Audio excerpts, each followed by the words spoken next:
fait, on avait vu la semaine dernière une marloquette, une différence, c'est-à-dire une discussion entre Rashi et l'explication du Maharal. Mais dans les deux explications, ce qui comptait en fait de retenir, c'était que la notion du Olam Haba, la notion du monde futur, est liée au nom d'Israël. C'est-à-dire que quoi? Quand la Mishnah va dire « Kol Israël avec l'Olam Haba », tout Israël à part au monde futur, elle vient nous dire ici que c'est le fait de s'appeler Israël, c'est le fait d'être rattaché au nom d'Israël que tu as une part au monde futur. Parce que le monde futur se définit dans ce qu'incarne le nom d'Israël. Et donc en fait, c'est pour nous dire quoi? C'est pour nous dire que tant que le nom d'Israël est préservé, on n'a pas de monde futur. Maintenant, il y a une possibilité de se défaire de ce nom. Même si on est Israël, alors ça change tout par rapport à la relation qu'on a au Averot. C'est-à-dire qu'on peut avoir quelqu'un qui fait des Averot, mais qui garde son nom. Ces Averot ne sont pas forcément destructrices, c'est-à-dire elles ne séparent pas complètement de son nom d'Israël. Il garde le nom d'Israël et donc il n'a pas au nom. Par contre, il y a des Averot qui, elles enlèvent complètement le nom d'Israël, elles te font sortir du cas d'Israël, et donc tu n'as pas de part au monde futur. D'accord? Celle qui est la plus, on va dire, caractéristique du Olam Haba, c'est la Emunah dans Kriyat HaMetim, la confiance dans la résurrection des morts. D'accord? Maintenant, on va continuer sur cette Mishnah. Le Maharal dit comme ça. Ve'od Kashia, j'ai une autre question. Pourquoi? Parce qu'il y a marqué Shamar ve'amer kulam tzadikim leolam yeshu aretz. Ton peuple sont tous des tzadikim et à jamais ils hériteront de la terre. Or, on a amené ce passouk-là, on a amené ce verset-là pour nous prouver que quoi? Que le peuple d'Israël n'a pas un monde futur. Or, dans ce verset, il n'est pas mentionné le monde futur. Le monde futur n'est pas mentionné. Il y a juste mentionné, ils hériteront de la terre. Alors, il dit, Maraya Uzé ala Olam Haba. Quelle preuve il y a ici du monde futur? Charello Niskar Uzé ala Olam Haba, parce qu'il n'est pas mentionné ici le monde futur dans ce passouk. Donc, on garde la question, cette question elle est importante. C'est où? C'est-à-dire, le Olam Haba, on n'en parle pas dans la Torah. Pas une seule fois, le Olam Haba, il est mentionné dans la Torah. La question, c'est de savoir pourquoi. C'est-à-dire, c'est quand même essentiel. C'est le fondement. C'est le fondement. Le Olam Haba, c'est le lieu dans lequel l'homme vit la dimension de divinité et la dimension d'existence de la manière la plus accomplie. Donc, comment se fait-il que le Olam Haba n'est pas une seule fois mentionné dans la Torah? Or là, on vient, on cite, on amène une preuve d'un passouk, on amène une preuve d'un verset pour le Olam Haba, et cette preuve-là, il n'y a pas une seule fois marqué le Olam Haba dans ce verset. Ve'od Kasha, une autre question, Shamar Netzer Mata'ai. Comment dire, Netzer c'est une branche, Mata'ai, mes plantations, au pluriel. Et là, il pose une question, il dit, comment on a d'un côté un singulier, la branche, et Mata'ai, mes plantations au pluriel. Et comment ça marche? On aurait dû dire Mata'ai, ma plantation. Une branche qui est ma plantation. Et tiens, Mata'ai avait les Mata'ai à Aïm Bechirik. On aurait dû mettre un chirik, donc un point, sous le Aïm. Delo Kayerak à la Netzer Sheu Yachid. Qui naît, c'est-à-dire il est unique, il est singulier, il est tout seul. Ve'od, le plus.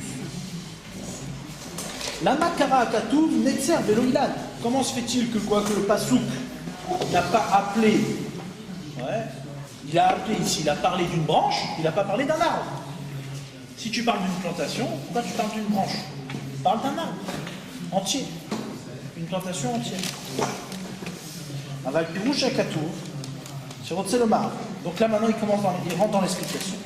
L'explication du verset, sur Rotzelomar qui veut dire qu'Israël Kulam Tzadikim. Lorsque le verset dit que Israël sont tous des Tzadikim. Ve'ena Pirouche en Tzadikim à l'idée Maasé ne vient pas comprendre ici que ce sont des Tzadikim par leurs actes. Ils ont fait des bons actes, donc c'est des Tzadikim, c'est des justes. Il dit non, ce qui les rend justes, Israël, Ce qui les rend tzaddik, c'est pas les actes.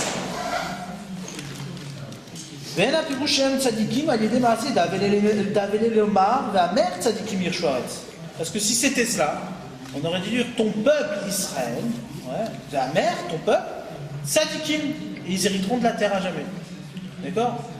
Donc, si on a dit Ve'amer kulam tzadikim, ton peuple sont tous des tzadikim, c'est-à-dire qu'on vient ici parler, c'est impossible de dire que tout le monde est tzaddik.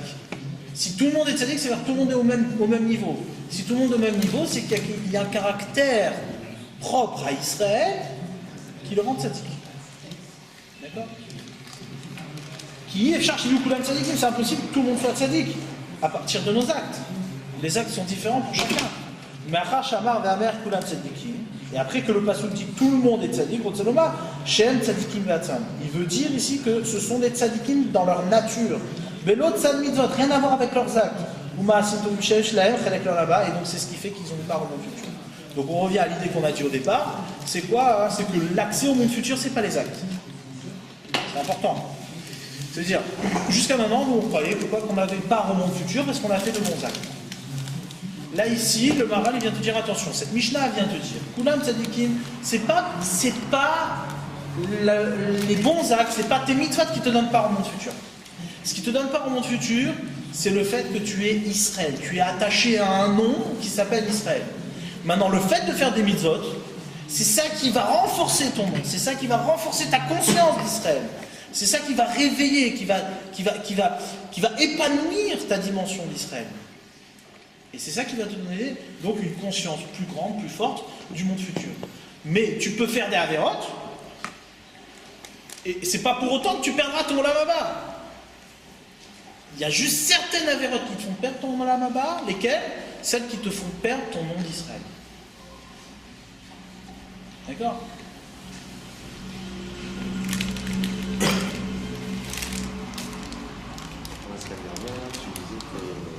Il disait que s'il y avait plus de fautes que des mitzvot, ça avait une importance. Oui, alors lui, le Maral, oui, mais il n'exclut pas le fait que tu peux avoir une avéra. Par exemple, lui le Maral, il ne veut pas lire comme Rashi. Rashi, il dit que même si tu as beaucoup d'avérotes, tant que tu es rattaché au nom d'Israël, tu as une part au monde futur. Le Maral, il dit, mais techniquement, il n'est pas en désaccord avec Rashi sur le principe. Il est en désaccord juste que techniquement, c'est inimaginable qu'un type il peut avoir une majorité d'avérotes et rester attaché au monde d'Israël. C'est très peu, c'est-à-dire c'est peu probable une chose pareille. Donc lui, il veut changer ça. Il dit juste qu'un type il peut avoir une majorité d'avérotes. S'il a une majorité d'avérotes, c'est évident qu'il s'est exclu du nom d'Israël. Mais il n'empêche que quoi? Faire partie du peuple d'Israël, ça peut tout aussi bien devenir le jour du Kippour à la synagogue, et puis après terminer. Oui, mais ça ne peut pas être ça non plus. Ah oui, donc les gens, la plupart des gens qui viennent de Kippour à la synagogue, ils font partie d'Israël. Non, ça c'est pas suffisant. Non, c'est ce qu'il dit lui. C'est la Mishnah qui vient dire ça. Ils ne sont pas liés à leur... Ils sont pas liés à leur... Lui, il dit leurs actions. Il dit la chose suivante. Il dit, même si tu ne viens pas à Kippour à la synagogue, c'est pas pour autant que tu t'es exclu d'Israël.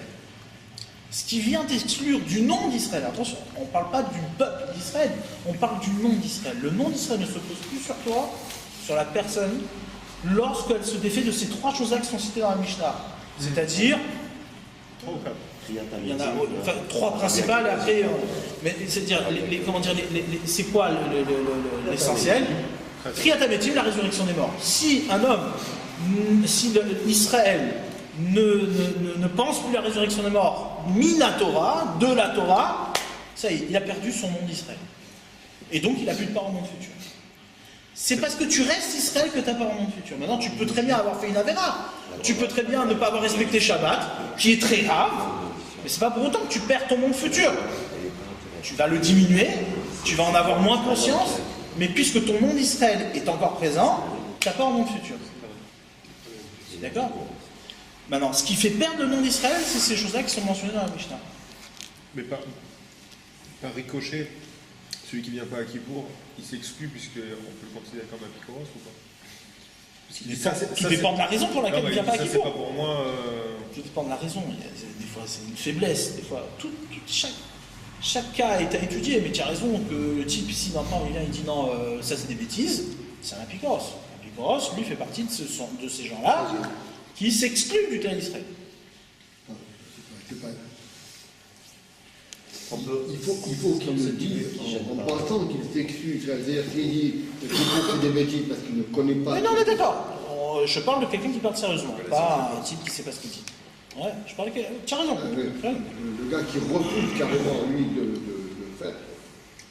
Et même là, regarde, Acher, malgré tout, on va réveiller le racheter.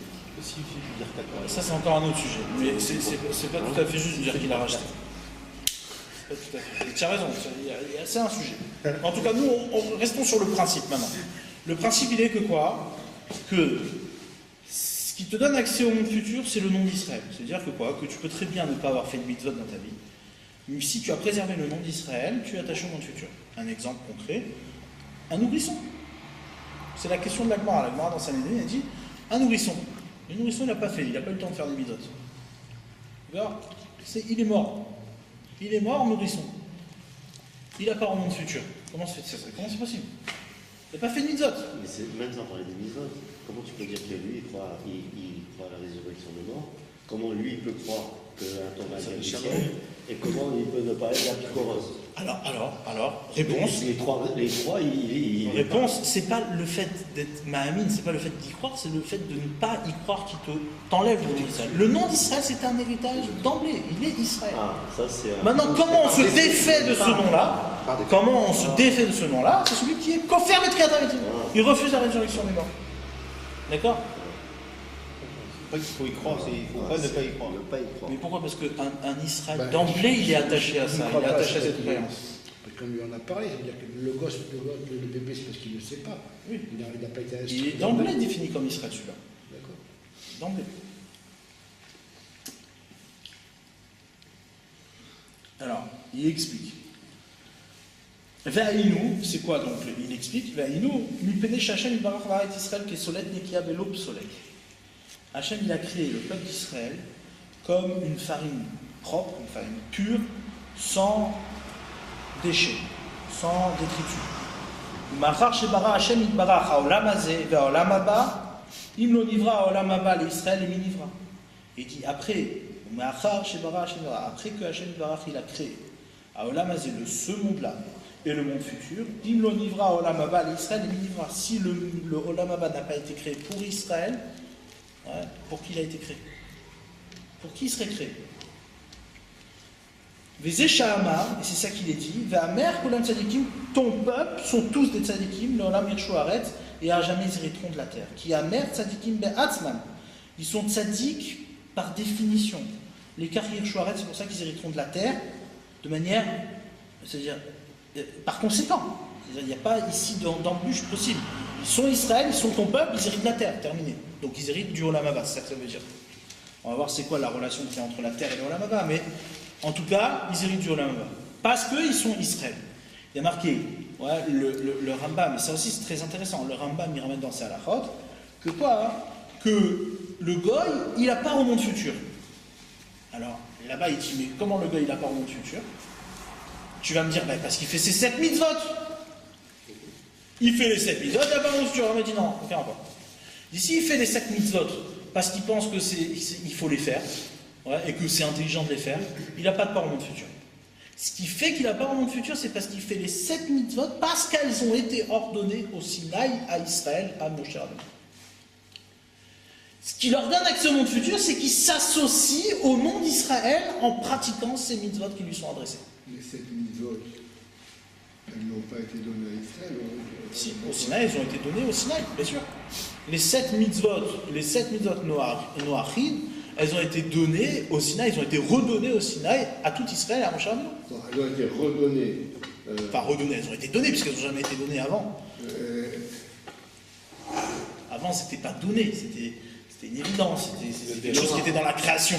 Noach, il n'a pas été ordonné. Noach, il a été ordonné que sur une seule mitzvah. Ouais. Et vers Minachai.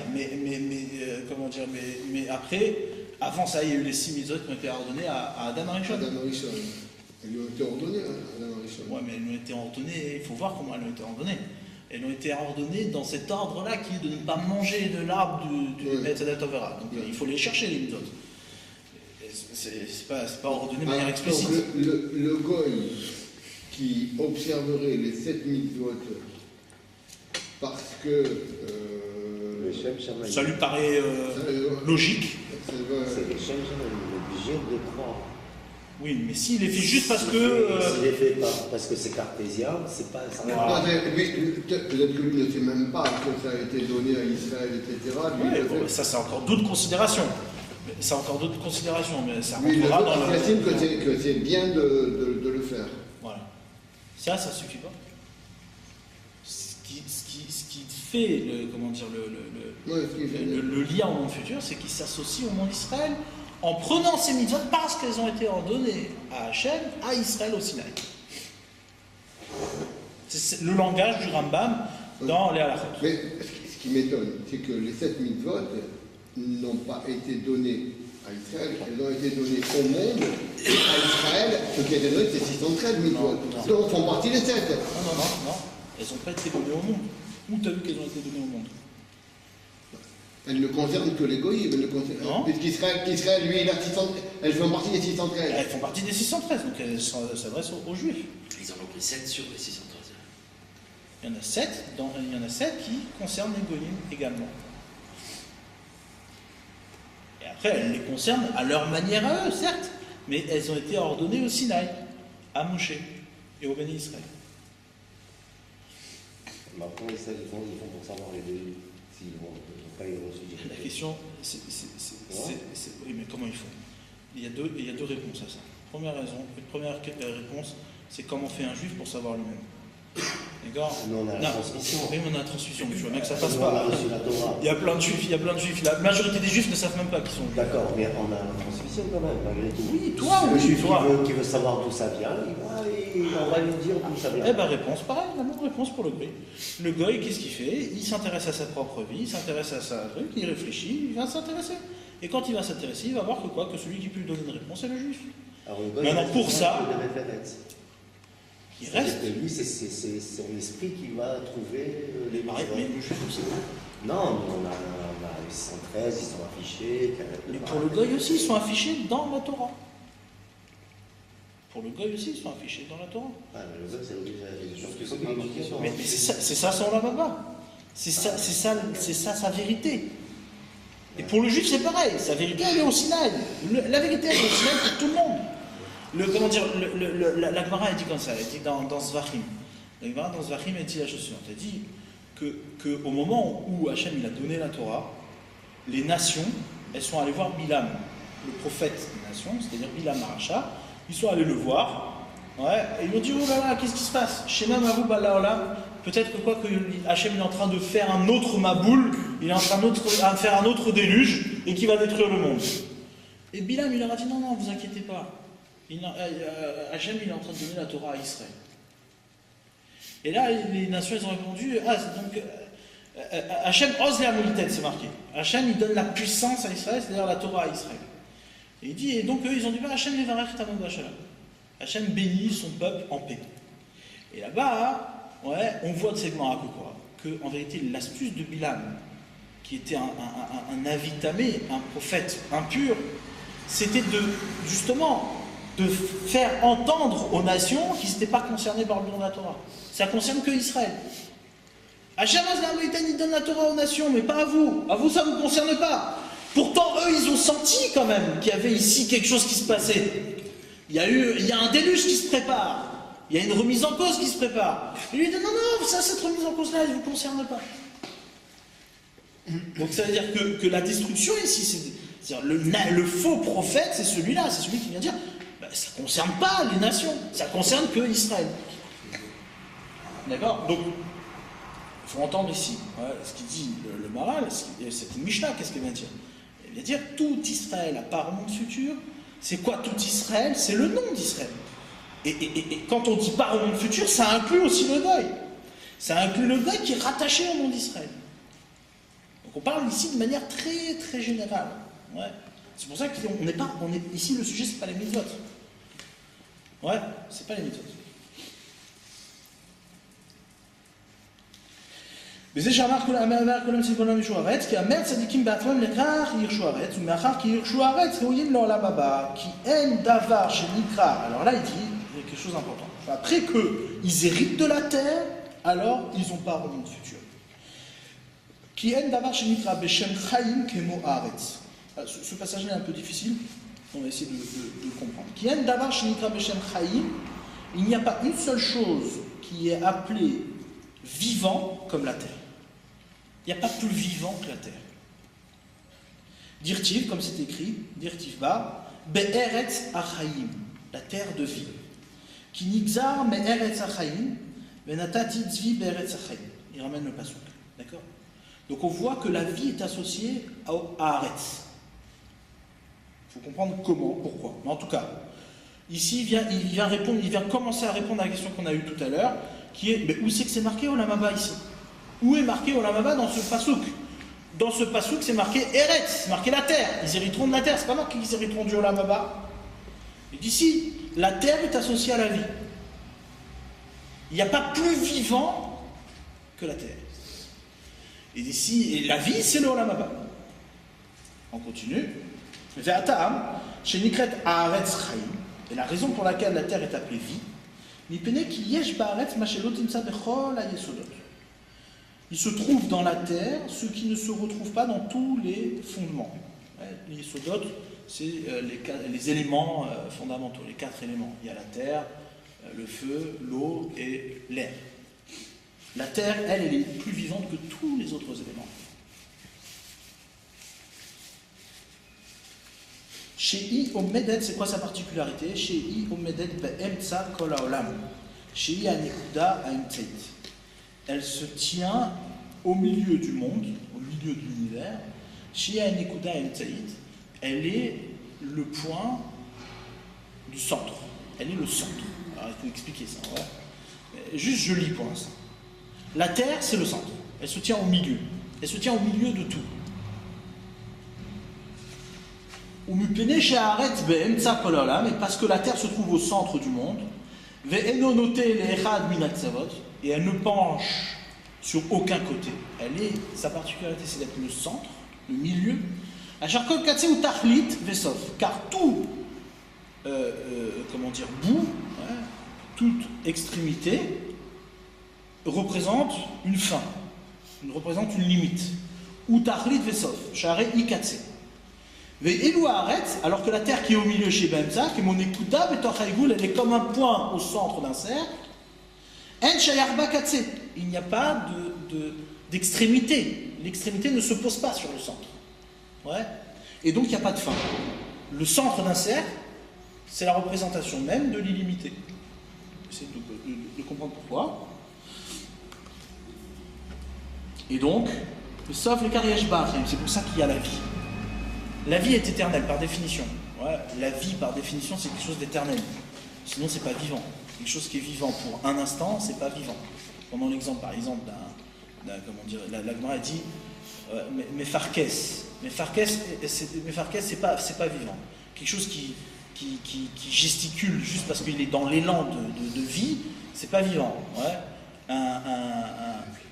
Voilà, c'est un réflexe, c'est encore l'élan de vie qui est dedans, mais il n'y a pas de... Prenons par exemple un lézard. Tu prends un lézard, tu lui coupes la queue. Toi, tu n'as jamais vu de lézard de ta vie, tu sais pas c'est quoi un lézard. Tu sais pas.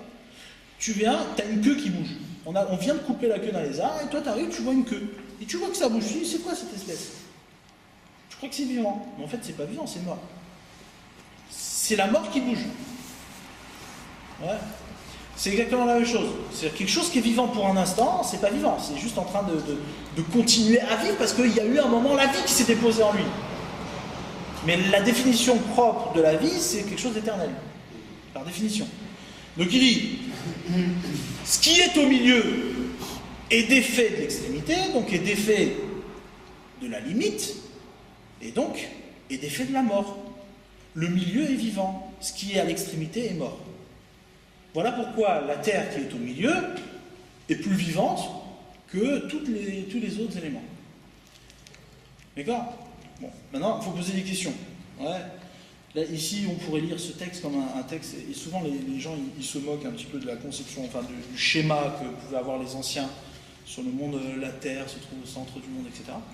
En vérité, ici, il faut entendre quelque chose de fondamental, d'essentiel. La Terre, elle est au centre, pourquoi? Parce qu'il n'y a pas une seule expression qui ne passe pas par la Terre. Rien ne vit en dehors de la Terre. Si tu regardes, tu sors de la Terre, tout est digne, tout est rigueur en dehors de la Terre. Il n'y a rien qui pousse, il n'y a pas de vie, il n'y a rien, tout est même silencieux, il n'y a rien, c'est le vide, il n'y a rien du tout. Et en vérité, si même, c'est-à-dire plus que ça, tout prend sens à partir du regard que tu as, à partir de la Terre, à partir du milieu. Il est milieu, la Terre est milieu parce qu'en vérité, tu prends une graine, prends un arbre. Un arbre, c'est devenu un arbre parce que c'est sorti de la Terre. C'est sorti de la Terre. Tout s'exprime à travers la Terre. Il dit donc, en vérité, le fondement de la vie, c'est-à-dire la définition même de la vie, c'est la Terre. C'est elle qui donne sens à toute chose. C'est elle qui donne une perception à toute chose. C'est elle qui va donner une véritable valeur aux choses. Pas seulement la planète, l'élément. Ouais, comment dire, la Terre comme élément, c'est-à-dire le carca. Ouais, pas l'eau. Non, pas l'eau. L'eau, elle porte pas la vie. L'eau, elle porte pas la vie. Parce qu'elle n'exprime rien. Elle est ce qu'elle est. Mais sans eau, il n'y a pas de vie. Oui, c'est vrai que sans eau, il n'y a pas de vie. On n'est pas en train de dire, que la Terre seule, elle est vie. C'est pas ça qu'on est en train de dire. On est en train de dire que la caractéristique de la vie est beaucoup plus véhiculée par la Terre que par le reste. Ça veut dire quoi? Ça veut dire que l'eau, tu ne peux pas vivre sur l'eau, c'est impossible. Tous les jours, tu dis Roka Haaretz Alamaï. Hachem a étendu la terre sur l'eau. Qu'est-ce que tu dis?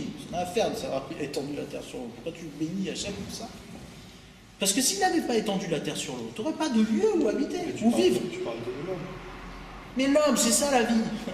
Il n'y a pas d'autre vie. L'autre vie, elle ne veut rien dire. Si tu plantes un homme dans la terre, il ne vit plus. Je sais pas, tu le plantes. Tu parlais d'un arbre tout à l'heure. Tu dis ça sort de la terre. Oui, mais c'est quoi un homme vivant? Un homme vivant, c'est pas simplement un homme qui marche sur la terre. Un homme vivant, c'est un homme qui sait interpréter le monde. C'est ça un homme vivant. Un homme vivant, c'est quelqu'un qui se connecte au monde, qui arrive à saisir comment le monde germe, la volonté qui est cachée dans le monde. Or, cette volonté-là, elle est cachée dans la terre. La terre, c'est elle qui manifeste le processus d'un devenir, de quelque chose qui n'était pas et qui apparaît. Elle donne forme aux choses. Tu comprends? C'est ça un homme vivant. Un homme vivant, c'est pas quelqu'un qui vient et qui fait rien. Il n'y a pas plus matériel que la terre. Ouais, c'est ça. Tout est l'eau. C'est souple. Plus matériel que la terre, il n'y a pas, et pourtant c'est ça qu'on appelle la vie.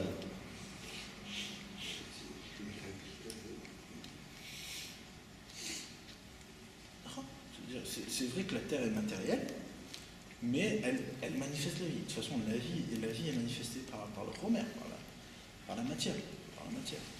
C'est évident. Maintenant, l'eau, c'est peut-être à l'origine de la vie, et s'il n'y avait pas eu d'eau, on n'aurait pas eu de vie, mais c'est pas ce qui est plus vivant. Puisque la preuve en est, c'est que tu peux rien faire pousser sur l'eau. Il n'y a rien qui pousse sur l'eau. Tout meurt dans l'eau. Tu as besoin d'eau pour faire pousser. Mais c'est pas là-bas que ça pousse, c'est pas là-bas où ça tient, c'est pas là-bas que ça existe.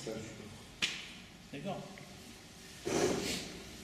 Donc c'est ça qui vient dire, elle est au milieu. La terre est au milieu parce que l'élément est au milieu. Il est au milieu et donc il est vivant. Ouais, il est défini comme milieu parce que tout passe par elle. Ouais, tout passe par elle. Tout prend sens à travers elle. Donc, c'est la vie. C'est pour ça qu'elle est au centre. Maintenant, voilà pourquoi la terre est associée au Olam Haba. Pourquoi elle est associée au Olam Haba? Parce que c'est ça le problème du Olam Haba. La définition du Olam Haba, les mots du Olam Haba, c'est quoi? Un monde qui vient. Un monde futur, nous on a dit ça en français, mais c'est un monde qui vient sans arrêt. C'est quoi un monde qui vient? C'est le propre même de la terre. La terre, elle fait quoi? Elle donne un avenir aux choses. Elle donne une nouvelle perspective aux choses. Elle va porter l'avenir. D'accord? C'est ça le Olam Haba. Et d'ailleurs, il n'y a pas de Olam Haba sans Olam Hazé. C'est impossible. Tu ne peux pas avoir un monde futur s'il n'y a pas un monde présent. Un monde qui est le support de ton monde futur. Ça, c'est l'erreur que tout le monde pense, que tout le monde fait. Il pense que le monde futur, c'est un monde séparé de ce monde-là. C'est un monde qui est après, qui est séparé, de rien à voir avec le monde dans lequel on est. C'est une erreur, c'est faux. C'est complètement faux. C'est complètement faux. Même s'il n'a rien à voir dans sa définition, mais c'est évident que c'est à partir de ce monde-là que le monde vient. Il faut le voir comme un monde qui vient de ce monde-là. D'accord? Donc c'est ça qu'il dit. Ça c'est très important. D'ailleurs, les Rishonim, ils disent Haaret, la terre, ça vient de quelle racine? Ça vient du mot ratz. Les racines, les deux lettres de la racine du mot, c'est ratz. Ratz, ça vient de courir, ouais, c'est aller, courir, et ça vient du mot ratson, volonté. C'est-à-dire, la terre, elle cache, elle renferme la volonté. C'est ça qu'on dit. Hachem, il a créé le ciel et la terre. Bara Shamaim Va'aret. Ouais. Shamaim, c'est les directions au pluriel. Sham, ça vient du mot Sham, là-bas. Ouais, là-bas, c'est-à-dire les là-bas, les plusieurs là-bas que tu peux avoir, les directions que tu peux avoir, mais elles viennent de la terre, elles viennent du Ratz. C'est-à-dire tu cours à partir de la terre pour aller là-bas. Il y a une volonté qui s'exprime à partir de la terre pour aller ailleurs. D'accord? Donc ça, c'est fondamental pour définir le Olam Haba. Le Olam Haba, c'est pas quelque chose que tu obtiens comme un salaire. Ça veut rien dire, il n'y a pas de salaire. Le Rambam, il se tracassait là-dessus énormément. D'ailleurs, il dénigrait énormément ceux qui considéraient, le salaire qui pouvait être à travers les mitzvot, à travers la Torah. Il n'y a pas de salaire. Il n'y a pas. Celui qui vient et qui dit il y a un salaire, il n'y en a pas. C'est quoi qu'on appelle salaire? C'est le venir de ce que tu as fait aujourd'hui. En vérité, plus tard, ce qui est des mitzvot aujourd'hui, une action aujourd'hui, est-ce que toi tu vas appeler salaire demain? Mais il n'y a pas de salaire, ce n'est pas une contrepartie de ce que tu as fait. C'est la continuité de ce que tu as fait. Tu as fait germer sur la terre, ouais, à partir de la terre, tu as fait germer un ailleurs. Tu as fait germer un avenir. Tu as fait germer la vie. D'accord? C'est tout le fond de la Torah, c'est ça. C'est pour ça, donc maintenant on comprend. Le passouk dit à jamais ils hériteront de la terre. Parce que c'est ça. Hériter de la terre, c'est justifier la terre aujourd'hui comme étant le Olam Haba, le monde à venir. Klomar, ils auront la vie éternelle. Ou le Karayershu Haaret, c'est pour ça qu'ils hériteront de la terre. Shili Eretz Achayim. C'est la terre de vie. Ve'od, qui colle d'avoir chez nar ou yoter raoui à la kilo. Le deuxième élément qui fait que la terre est plus vivante que le reste, c'est qu'elle ne bouge pas. Elle est fixe. Ou yoter raoui à la kilo, mais donc toute chose qui est fixe, ouais, est plus à même qu'elle est définie comme l'existence. Ouais. Qui a davar chez Baal Pnoua, car toute chose qui bouge, yesh lo shinui, il y a du changement. Qui colle mitnoa mishtane, et qui va chez mishtane, en lo kilo. Et puisqu'il change, il n'a pas d'existence. Ve'en lecha bechol hayesodot shu nar omet kemo yesod haaretz. Il n'y a pas plus fixe que l'élément de la terre. Qui kulam mitnoim, car tous ont un mouvement, kemo haesh hayesodi, comme le feu, l'élément du feu, à vivre, le vent, sauf la terre. Shinacha, elle est posée. Les caractères, c'est pour ça qu'il est écrit, le passouk dit, la terre, elle se tient à jamais. Du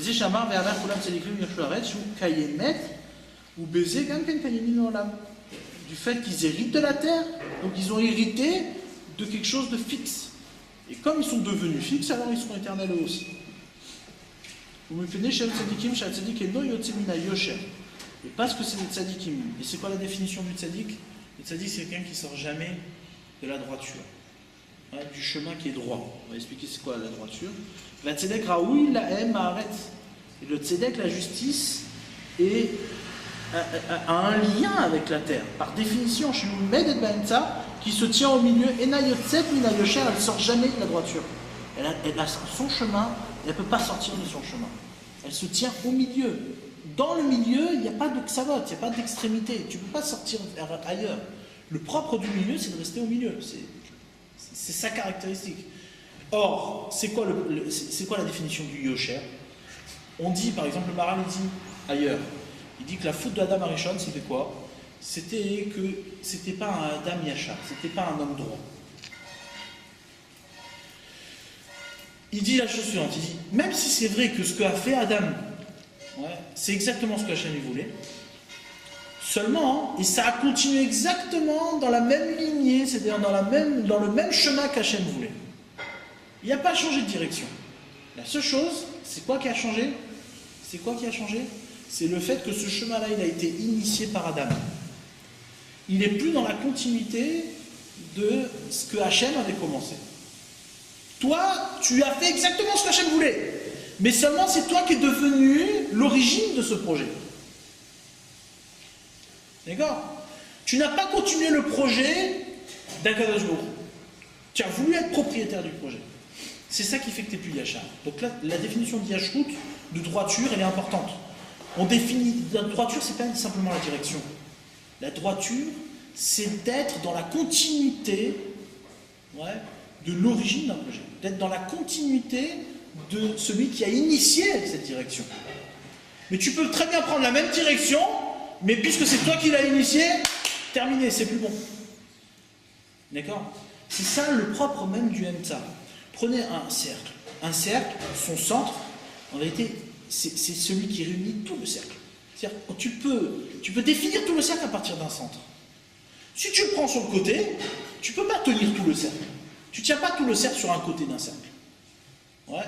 Pourquoi? Parce que il n'y a pas tout qui est réuni là-bas. Il va perdre son équilibre à partir du moment où tu vas le tenir sur un côté. Le centre, c'est celui qui va tenir tout le cercle. Mais il n'est pas visible. Le centre, ouais, c'est un point. Un point, ça n'a pas de dimension. C'est-à-dire qu'en vérité, il y a dans l'espace du cercle le centre, et le centre indique, ouais, à partir de l'espace du cercle, il indique un ailleurs. Ce qui fait que tu peux percevoir, ouais, il indique une dimension qui est au-delà. Le point n'a pas de dimension. D'accord? C'est-à-dire que pour percevoir, pour saisir, ouais, toute l'existence, tu es obligé d'aller chercher dans le milieu, et tu es obligé d'aller chercher dans la volonté, et aller chercher dans la volonté, c'est aller chercher une volonté qui est extérieure au cercle. Le centre d'un cercle, c'est le seul point qui est extérieur et intérieur au cercle. C'est le seul. Il est à la fois extérieur et il est à la fois intérieur. D'accord? Tous les autres, ils sont à l'intérieur, ils sont définis dans le cercle. Mais qu'est-ce qu'est le cercle véritablement? D'accord? C'est exactement la même chose avec le Haaretz, avec la terre. La terre, c'est ça. La terre, c'est ce milieu, et c'est ça qui définit le tzaddik. Le tzaddik, c'est quoi? C'est celui qui saisit qu'il est la continuité d'un chemin qui a été initié au-delà de lui-même. C'est ça le tzaddik. Il est droit parce que justement, il fait que continuer quelque chose qui a commencé avant lui. Le rachat, c'est quoi? C'est celui qui continue, c'est celui qui reprend pour son compte quelque chose qui a commencé avant lui. C'est ça le rachat. Le rachat, il vient, ouais, qu'est-ce qu'il fait? Il sent qu'il y a une dimension en lui de vie extraordinaire, et il se le prend pour lui-même. Il se le prend pour lui-même. Tous les scientifiques, ils font ça. Enfin, pas tous, il y a des gens bien, mais le propre du scientifique, c'est de prendre à son compte des choses qui ne lui appartiennent pas. Est-ce que c'est un rapport? Est-ce que c'est pour ça que quand on cite quelque chose, un commentaire ou quoi, il faut dire au nom de qui il a été fait? C'est vrai. Ça peut avoir un rapport, bien sûr. Bien sûr.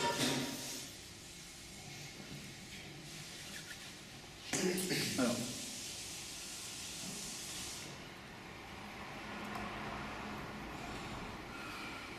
Les Fikar, c'est pour ça qu'ils auront l'éternité. Que Moshe Shlaret, Sakiyum, Mipna Shlaret, Omedet Benza, mais qu'après Israël, Shem Tzadikim, Beatzvam, Nitzrim.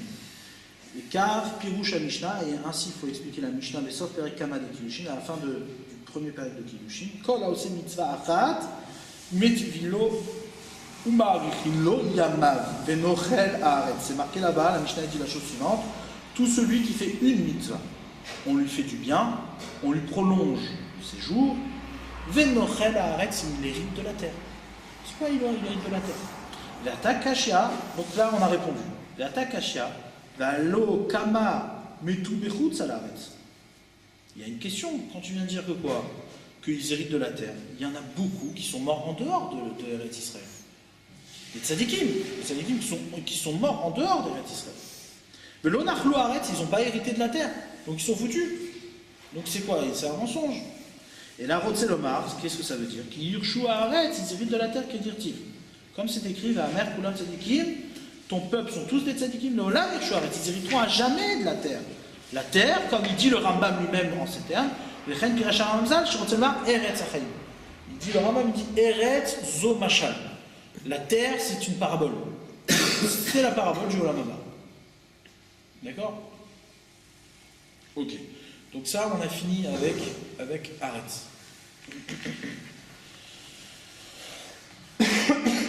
Maintenant, on va continuer sur Netzer Mata'ai. Verma Netzer Mata'ai, cette branche qui est mes plantations, Piresh, qui a Netzer ou Anaf. Un Netzer, c'est une branche.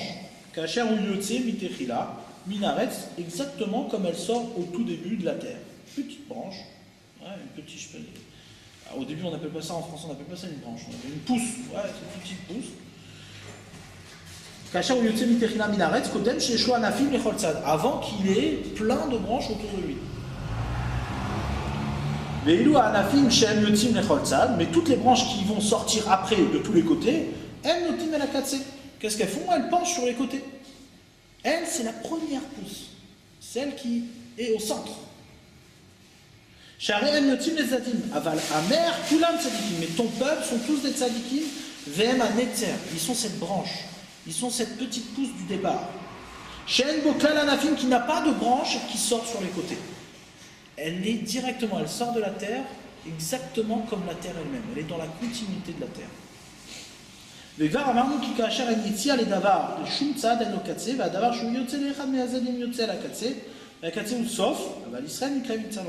Donc encore une fois, il dit le Maran ici, c'est pour nous faire comprendre qu'en réalité, ce dont on parle ici, on parle d'un Israël, on parle de la définition même d'Israël, du nom d'Israël, celui qui ne penche pas sur les côtés. Ouais, celui qui est exactement au centre. Donc dans cette définition qui est propre à Israël lui-même, c'est-à-dire une définition absolue, une définition éternelle, qui ne bouge pas. Omer, maintenant la question c'était de savoir pourquoi c'était au pluriel, Mata'ai, les plantations, ouais, alors qu'on a parlé d'une seule branche. Ouais.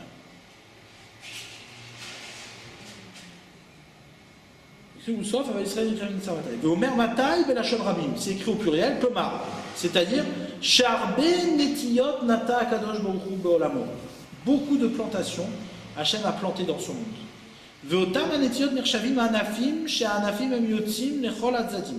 Et toutes ces plantations-là sont considérées comme des branches qui sortent sur les côtés. Et donc ils ont une fin.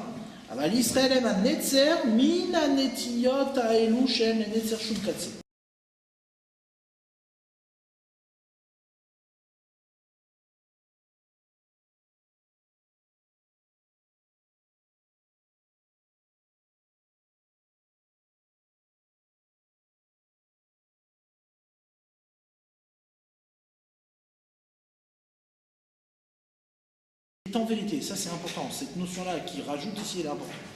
C'est-à-dire, en vérité, il ne faut pas entendre Netzer Mata'ai, la branche, ouais, c'est-à-dire, qui sont des plantations, non. C'est la branche de toutes les plantations. C'est la branche d'origine. Ouais. En vérité, Israël est défini comme Israël parce que justement, tout le reste est branche par rapport à cette pousse.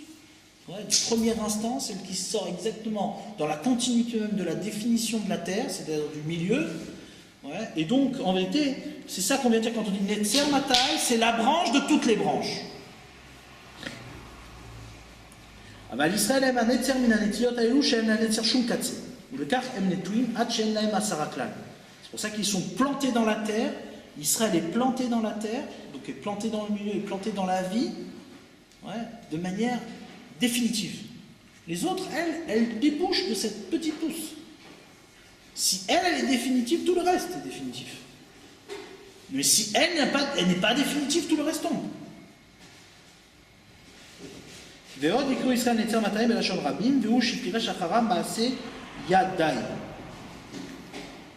ça qu'on dit après, Maase Yadai, l'acte de mes mains. C'est le marche, Te Yadai, les deux mains, Natu Aditiyazot. Ici, à participer dans cette plantation-là, les deux mains. Pas une seule main. Vezu Matai Belashon Rabim Achete Yadei. Hachem, il a planté cette plantation-là, qui vient, si on peut dire, c'est pour donner du sens, avec les deux mains, pas une seule main. Il a mis toute l'existence est investie dans cette plantation. Les Rimez Bézé, c'est pour nous donner une allusion, d'avoir Mouflag Hacharamaz les Malak qui a Yad Itzad. Si tu prends qu'une seule main, encore une fois, on est dans la même thématique, si tu prends qu'une seule main, tu es sur un côté. Ouais, tu prends la main droite, tu donnes une certaine influence, tu donnes un côté. Si tu prends la main gauche, tu donnes une autre influence, tu donnes un autre côté. Si tu veux créer l'équilibre, si tu veux créer le milieu, si tu veux créer une éternité, tu es obligé de tout donner. Tu ne peux pas sortir sur un côté. Sinon, il n'y a pas d'avenir.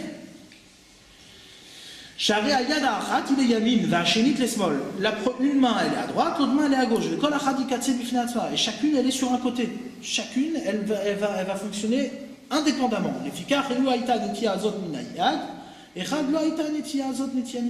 C'est pour cela que si cette plantation-là avait été plantée qu'avec une seule main, elle aurait eu la particularité de cette main-là, mais elle n'aurait pas eu d'éternité. Elle serait rattachée au fini de la main qui est sur un katsé, qui est sur une fin, sur une définition qui lui est propre.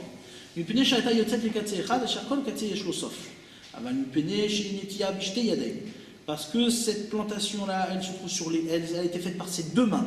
Elle a yad bilvad. On ne peut pas l'associer à une seule main. Par les deux mains, elle a été faite.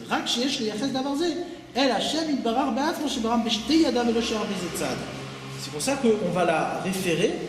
Ouais, quand tu as les deux mains ici, tu viens pas parler de celui qui a planté comme une action qui a été décidée par. Tu parles de toute la personne elle-même. Tout a été investi. Tout est là. D'accord? Et donc c'est ce qui fait qu'il y a une éternité.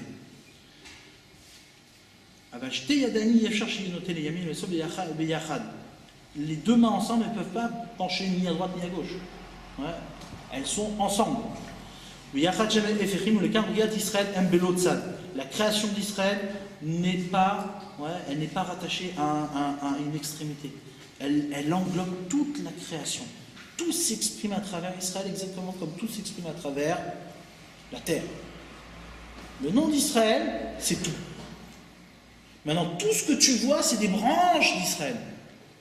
Ça veut dire quoi, des branches d'Israël? Ça veut dire que toi, tu dois voir le reste, tu dois essayer de trouver comment le reste exprime Israël.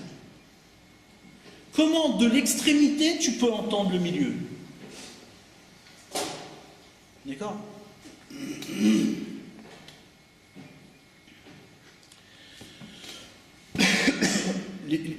Ce qui fait par exemple, il y a marqué, le Rambam il dit comme ça, il dit, il y a deux Torahs, il y a la Torah chez Biktav et la Torah chez Baal Peh, la Torah écrite, la Torah orale. Il dit d'où on voit ça? Ouais, c'est marqué, à Torah ve a mitzvah, la Torah et la mitzvah. Il dit le Rambam, Torah et mitzvah c'est quoi? Torah c'est la Torah chez Biktav, ve mitzvah c'est la Torah chez Baal Peh, c'est la Torah orale. La question c'est de savoir en quoi la mitzvah ça peut devenir une Torah orale. D'où tu vois dans mitzvah, dans l'acte, une Torah orale. En quoi une mitzvah me réfère à une Torah orale? La réponse elle est comme ça. C'est que la Torah orale c'est quoi? C'est comment tu vas réexprimer la Torah écrite. Mais réexprimer, c'est pas à ta manière. Ouais. C'est réexprimer la Torah écrite à partir de l'homme. Comment? Mais exactement telle qu'elle est écrite, telle qu'elle a été donnée par Hachem. Il y a ici quelque chose de très important à entendre. Quand Hachem donne la Torah, il donne la Torah par sa parole. Et sa parole, elle est infinie. Et ne viens pas penser, imaginer et dire que Hachem il a donné la Torah, ouais, dans le fini comme fini. Non, il a donné la Torah dans le fini comme infini. Exactement comme la parole divine. D'accord? Et donc toi maintenant, quand tu fais une mitzvah, qu'est-ce que tu fais? Quand tu fais une mitzvah, tu reprends à ton compte, c'est-à-dire à partir de toi-même, tu exprimes la Torah qui est infinie. Mais dans tes actes, à ta dimension. Ouais. La Torah orale, c'est ça. La Torah orale, c'est exprimer, elle jaillit d'une mitzvah. La Torah orale, c'est comment tu as vécu l'acte qui est commandé par une Torah écrite à ton propre niveau, à partir de toi-même, comment cet acte-là va pouvoir être exprimé. Comment cet acte-là, tu vas pouvoir le traduire en Torah orale. Il y a marqué Udvara yashasamti beficha. Mes paroles que j'ai posées dans ta bouche. C'est-à-dire quoi? Hachem il vient et dit dans ta bouche j'ai posé mes paroles. Ton rôle à toi, ouais, c'est marqué dans Sanhedrin, la grande Sanhedrin, Raman il dit l'homme il a été créé pourquoi? Pour se fatiguer. Les amal yulad. C'est marqué Adam les amal yulad. L'homme il a été créé pour se fatiguer. Il dit mais ouais mais quelle fatigue? On énumère plein de fatigues et à la fin on dit les amalpé, la fatigue de la bouche. Ah mais quelle fatigue de la bouche? Des discussions? Il dit non, la fatigue de la bouche de l'étude de la Torah. C'est quoi? C'est exactement ce passage. Ma parole que j'ai mis dans ta bouche, ça veut dire le travail de l'homme, c'est de parler dans sa bouche la parole d'Hachem. Mais dans sa bouche, à partir de sa bouche, tu vas parler ce que Hachem il a dit. C'est ça tout le travail. Et c'est pas par hasard. C'est pas par hasard. Si nos deux mains, elles sont centrées par notre bouche, par notre langue. C'est-à-dire, quand tu fais une mitzvah, tu ne peux pas faire une mitzvah avec ta main droite, tu ne peux pas faire ta mitzvah qu'avec ta main gauche. Tu dois faire ta mitzvah, tu dois la faire avec tes deux mains. C'est quoi tes deux mains? Ouais. Si tu fais ta mitzvah, tu la fais pencher sur un côté, ça veut dire que tu lui donnes une interprétation, tu lui donnes une fin. Tu vas prendre une mitzvah, tu vas la pratiquer suivant comment toi tu l'entends. Donc tu la mets sur un côté. Tu la sors du centre. Tu la sors du milieu. Alors forcément, cette mitzvah-là ne sera plus une mitzvah. Parce qu'elle n'est pas éternelle. Elle est rattachée à une fin. Elle est rattachée à quelque chose de défini par l'homme. Ouais. Et donc, la parole qui va en sortir, ce sera une parole de katsé, une parole qui ne sort même plus de la bouche. Parce que la parole, elle sort de la bouche lorsqu'elle est au centre des deux mains. D'accord? Donc, lorsque tu fais une mitzvah, tu dois y mettre tes deux mains. C'est-à-dire tu dois investir toute ta personne et entendre que cette personne-là ne sort ni à droite ni à gauche. Pas d'interprétation. La première liaison qu'on a à une mitzvah, c'est la compréhension. Si ton premier contact avec la mitzvah, c'est la compréhension, t'es parti, t'es à côté. Et tu ne parleras pas la bonne parole. Tu ne parleras pas la parole d'Hachem, tu parleras ta propre parole à toi. Ah, la première relation qu'on a à une mitzvah, c'est la relation de la compréhension. Tu le fais parce que ça vient d'ailleurs. Après, ta compréhension n'est pas une compréhension de la mitzvah elle-même. Ta compréhension n'est que le moyen, n'est que, en vérité, la continuité de ta non-compréhension. Tu démarres à partir de quelque chose que tu n'as pas compris, donc tu t'es positionné comme étant face à une réalité qui te dépasse, et donc toi, tu vas, on va dire, accentuer ton dépassement par toutes les compréhensions qui vont venir sur cette base-là. Mais une compréhension qui précède, c'est-à-dire si tu démarres une mise à partir de ta compréhension, il n'y a pas de dépassement. Il n'y a jamais de dépassement. C'est plus un dépassement ce que tu fais. Si tu t'arrêtes là où tu as toujours existé. Tu ne vas pas plus loin que ce que tu es. D'accord? C'est ça qu'il vient dire. Quand Hachem il a mis les deux mains, ça veut dire qu'Hachem il a planté Israël dans la terre avec la notion même du dépassement. Le dépassement, c'est d'entendre qu'en vérité, on y investit nos deux mains et qu'on est toujours au centre et que lorsque on fait une mitzvah d'abord et avant tout à partir d'un positionnement. Je me positionne face à une réalité qui me dépasse. C'est ça la mitzvah. Tu te mets face à une volonté qui n'est pas la tienne. Non seulement tu te mets face à cette volonté, mais en plus de ça, tu la vis. Elle est dans ta vie même. Et là, à ce moment-là, entre tes deux mains, opère un milieu qui s'appelle la bouche. Il y a un milieu qui fait centre des deux mains, qui s'appelle la Torah orale, qui démarre des mitzvot. Mais sinon, il n'y a pas de Torah orale. Il n'y a pas de Torah orale. D'ailleurs, tu vois, les gens qui veulent faire une mitzvot à leur manière, ils te disent c'est quoi la Torah orale? Ça veut rien dire. Ils disent ce qu'ils veulent. Après, là, tu rentres dans les Sadducéens et des trucs comme ça qui faisaient que la Torah orale. Exactement. Très bien. Donc, on voit. Ça veut dire qu'il n'y a aucune mitzvah que tu vas faire que avec la main droite et que avec la main gauche. Non. Vous comprenez ce que ça veut dire, hein? C'est-à-dire que tu dois y investir toute ta personne. C'est-à-dire dans tes actes, au niveau de tes actes, tu dois y investir.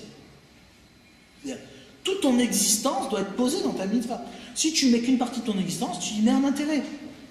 Tu dis oui, non, cette mitzvah, je la vois plutôt comme ça, je la vois rattachée à ma dimension, à moi. Il y a des gens qui vont te dire oui, moi, tu comprends, Shabbat, c'est sympa, je me vois là-dedans comme, je sais pas, chacun va donner son interprétation, c'est fini.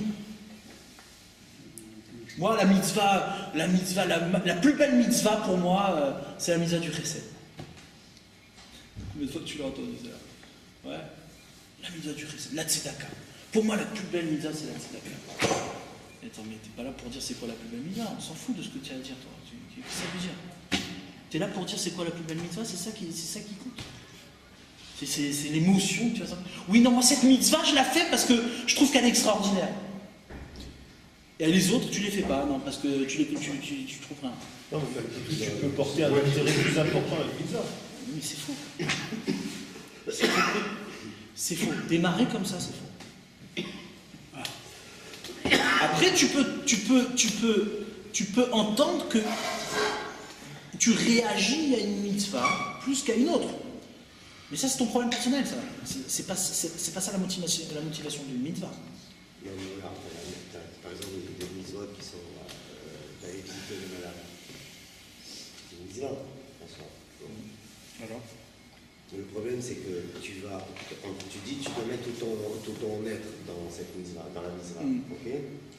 Souvent, tu vas reculant, parce que c'est pas non plus agréable d'aller dans un hôpital, visiter des malades, des choses comme ça. Tu vas reculant, pourtant tu le fais quand même. Tu le fais parce que tu sais que c'est une mitzvah que tu dois faire. Ok? Tu ne cherches pas à comprendre, mais tu ne peux pas y mettre tout ton être, puisque de toute façon, tu vas quand même avec une arrière-pensée, ou en tout cas en toi, d'un truc que tu vas faire qui ne te plaît pas spécialement. Alors comment tu considères ça? Mais c'est une éducation. Il faut vraiment. Il y a des mitzvot que tu es plus motivé parce qu'elles sont sympas. Ouais, quand il y a une. Ouais, mais c'est des mitzvot qui sont plus agréables que d'autres. Ouais, c'est vrai, quand tu fais Shabbat, tu te reposes, c'est plus sympa. Mais en vérité, toi, tu dois apprendre à exister, à pratiquer. C'est ça le chemin. Le Rambam, il dit la chose suivante, il dit comme ça. Il dit, quand tu es un enfant, il faut donner aux enfants des bonbons pour leur faire étudier leur Mishnah. D'accord? Après, quand l'enfant grandit, tu vas lui acheter des chaussures. Il veut une marque, il veut un truc, tu vas le motiver par ça. Après, lui, il se détache doucement de la notion des chaussures, il veut de l'argent. Voilà, tu vas lui donner de l'argent. Après, il veut une femme. Alors, tu vas l'aider à se marier, etc. Au fur et à mesure que tu grandis, tu trouves d'autres intérêts. Mais il dit, à la fin, il faut pouvoir l'éduquer à sortir de l'intérêt d'une mitzvah. C'est-à-dire, le fait de faire une mitzvah Leshem Shamayim, c'est ça l'aboutissement. Après, c'est vrai qu'on a besoin de motivation parce qu'on est des êtres matériels. Mais il ne faut surtout pas oublier la direction de cette pratique. La direction de cette pratique, c'est sortir des intérêts que tu peux poser dans une mitzvah. Sinon, tu n'as rien gagné, tu as tout perdu. Bien sûr, effectivement. Alors au départ, on te dit mitor shelo lishma balishma, tu as besoin d'une motivation. Tu as besoin d'une motivation. Mais il faut sortir de cette motivation. Il faut s'éduquer à sortir de cette motivation. C'est ça qui dit Chachamim. Mitor shelo lishma balishma. Non, mais il y a pas À partir d'une motivation, tu vas sortir à faire sans motivation. Il faut que tu arrives à faire sans motivation. Non, mais il n'y a pas que ça, il y a des mitzvot qui ne se présentent pas à toi tout le temps. Donc effectivement, celle que tu côtoies plus régulièrement, tu peux y trouver un intérêt plus important. Tout ça, ça rentre dans le piège d'interprétation que tu fais à une mise. Tout ça, c'est ton problème personnel, à toi. Maintenant, toi, tu dois t'éduquer à sortir de ça. Tu dois t'éduquer à sortir de ça. Dès qu'il y a une mitzvah qui se présente à toi, tu dois y courir exactement de la même manière que tu courrais pour n'importe quelle autre mitzvah. C'est la Mishnah qui dit ça. La Mishnah dit ne fais pas des comptes. Quand tu fais pas une mitzvah, tu donnes une interprétation. Quand tu fais pas de mitzvah, Oui, voilà. qu'est-ce que tu dis? Tu donnes une interprétation. Quand je fais pas une mitzvah, je donne une interprétation. Ça veut dire quoi? Tu donnes tout à l'heure. Qu'est-ce que ça veut dire? Tu donnes un choix, tu donnes. Ah, quand tu la fais pas, tu la fais pas parce que tu dis non, cette mitzvah ne me concerne pas, Ou parce que tu la connais pas. Ouais, peu importe, ouais. Mais cette interprétation, elle est fausse. Tu fais pas une mitzvah parce que tu la comprends. Ça veut dire qu'à tout moment, il faudrait faire toutes les mitzvahs. Ouais, c'est ça. Pourquoi? Parce qu'il y a une seule chose qui compte dans une mitzvah, c'est l'ordre. C'est la volonté d'accueillir le jour. C'est un positionnement face à une réalité qui dépasse. Techniquement, évident. Bien sûr, on Mais parle c'est que de même choses possible. pas évidentes. Ouais, c'est même impossible. Il y a plein de mitzvot qu'on ne peut plus faire aujourd'hui. Enfin, depuis longtemps. Je ne parle pas de ce qu'on peut pas Voilà. appliquer, je te parle de celles qu'on applique. Tu parles des mitzvot qu'on peut faire encore à l'heure Il actuelle. y a des mitzvot qui sont liées au temps, il y en a qui sont liées à la cache-route, il y a des mitzvot qui sont liées Ça, comme c'est ça. technique, moi, je te parle de ton rapport au mitzvot. Ton rapport au mitzvot doit être un rapport. Quand la mitzvah se présente, ça veut dire que si elle se présente jamais, tu la fais pas. Oui, mais il faut s'y préparer. Le Maharal dit par exemple, il dit que en vérité, aujourd'hui on n'a pas toutes les mitzvot. Mais en vérité, le tzaddik, il a accompli toutes les mitzvot. Pourquoi? Parce que quand il dit, le Gaon de Vilna, il Quand dit. il étudie la Torah, il fait comme s'il veut toutes les mitzvot. Pas que. Et ce que ça veut dire, c'est quoi? C'est que dans chaque mitzvah, tu retrouves exactement ce que tu vas retrouver dans une autre mitzvah. C'est-à-dire, au fond, si tu l'appliques exactement comme on t'a demandé de l'appliquer, tu vas retrouver exactement la même dimension qu'il y a dans une autre mitzvah. Donc en vérité, une fois que tu t'es éduqué à cette dimension-là, c'est comme si tu avais appliqué toutes les autres mitzvot. Parce que si demain il se présentait à toi, tu l'appliquerais exactement comme il faudrait l'appliquer. Appliquer une mitzvah, c'est pas l'acte lui-même qui compte. Ce qui compte, c'est cet acte, comment il s'inscrit en toi. Cet acte, il s'inscrit en toi comme étant le vécu d'une dimension qui te dépasse. C'est-à-dire, pas simplement quelque chose, un délire. Ouais, c'est pas un délire, au contraire. C'est exister avec soi-même. Exister avec soi-même, c'est exister avec la conscience qu'on est fait par quelque chose qui nous dépasse. Alors, est-ce que on pourrait dire que si aujourd'hui on ne peut pas accomplir toutes les mitzvot parce qu'on n'a pas pu accomplir, c'est parce que tout simplement on n'en a pas besoin, d'accord, et que celles que nous avons, elles sont suffisantes à accomplir l'intégralité des mitzvot. Non, c'est pas qu'on n'en a pas besoin. C'est que on n'est pas assez capable d'exister autant que ça. Aujourd'hui, Hachem, il nous a mis en galoute, il nous a mis en exil. L'exil, c'est quoi? C'est en vérité, il nous a diminué. On est devenu plus petit. Ouais, on est devenu plus petit. Et parce qu'on est devenu plus petit, alors en vérité, notre existence est limitée à certaines mitzvot. Maintenant, il faut donner toute son existence dans cette mitzvot-là, qui nous reste. Et après, au fur et à mesure que notre existence elle va grandir, elle va être intense, alors on va s'élargir notre éventail de mitzvot. Et on va pouvoir un jour appliquer toutes les autres mitzvot. Mais celle qui nous dit, c'est pas qu'on n'en a pas besoin. C'est que. Non, c'était pour rester dans les ça ne mitzvot. reste pas à nous. Qu'une mitzvah ou une autre mitzvah, en réalité, intrinsèquement, c'est la même chose. Ouais. C'est dit sous la. Chachamim le disent d'une autre manière. En echad mitzvah ou mitzvah, shen triyat avetim kluyaba.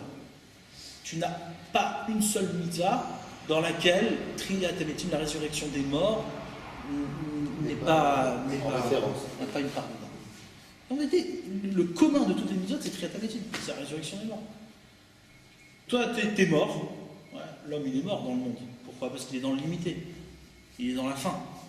Ouais. Et donc, on lui dit, écoute, maintenant, tu as la possibilité de revivre. tu as pour aussi de faire vivre le mort. Refaire vivre le mort. Comment? En faisant une mitzvah. Pourquoi une mitzvah ça fait revivre les morts? Parce que ça veut dire, tu comprends, tu saisis dans la fin, dans le fini, tu saisis qu'à partir du fini, tu peux dépasser le fini et aller dans une dimension qui est en dehors du fini. Parce que quand tu fais une mitzvah, tu ne le fais pas parce que tu le comprends. Si ta mitzvah, tu l'as fait rentrer dans ton fini, si tu l'as fait rentrer dans ton contexte, c'est pas une mitzvah, tu as tout raté. C'est un acte quelconque. Ouais. Maintenant, si ta mitzvah, tu la prends parce que justement, elle est un ordre qui vient d'ailleurs, qui vient du Sinaï, qui vient de l'extérieur, qui vient d'une dimension qui te dépasse.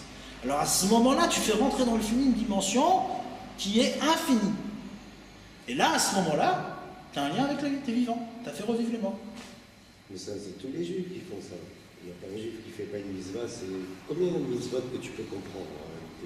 Très peu, même, et encore. Tu les fais parce que tu sais que si tu as une loi, c'est des halakhot, tu es obligé de les faire et tu les fais.